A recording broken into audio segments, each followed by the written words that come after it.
There's no feeling more intense than starting over.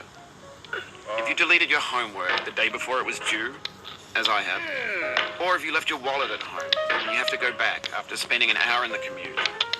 If you won some money at the casino and then put all your winnings on red but it came up black. If you got your best shirt dry cleaned before a wedding and then immediately dropped food on it. If you won an argument with a friend and then later discovered that they just returned to their original view.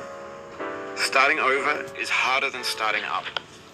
If you're not ready for that, like if you've already had a bad day, then what you're about to go through might be too much. Feel free to go away and come back. I'll be here. Alright, thanks for coming with me on this trip. I'll understand if you have to take a break at any point. Just find a safe place to stop and quit the game. Don't worry, I'll save your progress, always, even your mistakes. This game is a homage to a free game that came out in 2002, titled Sexy Hiking. The author of that game was Jazuo, a mysterious Czech designer who was known at the time as the father of B games. And B games are rough assemblages of found objects. Designers slap them together very quickly and freely, and they're often too rough and unfriendly to gain much of a following. They're built more for the joy of building them than as polished products. In a certain way, Sexy Hiking is the perfect embodiment of a B game. It's built almost entirely out of found and recycled parts, and it's one of the most unusual and unfriendly games of its time. In it, your task is simply to drag yourself up a mountain with a hammer.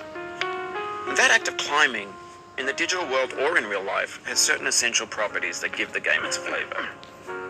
No amount of forward progress is guaranteed. Some cliffs are too sheer or too slippery. And the player is constantly, unremittingly in danger of falling and losing everything. Anyway, when you start Sexy Hiking, you're standing next to this dead tree that blocks the way to the entire rest of the game.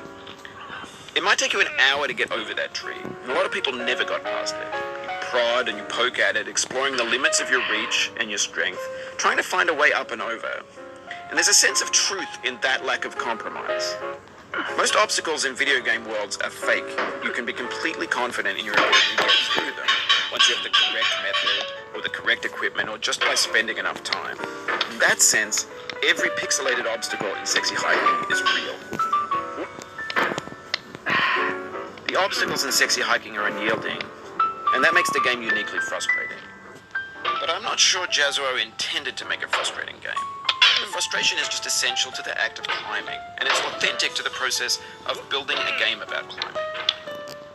A funny thing happened to me as I was building this mountain. I'd have an idea for a new obstacle, I'd build it, test it, and it would usually turn out to be unreasonably hard.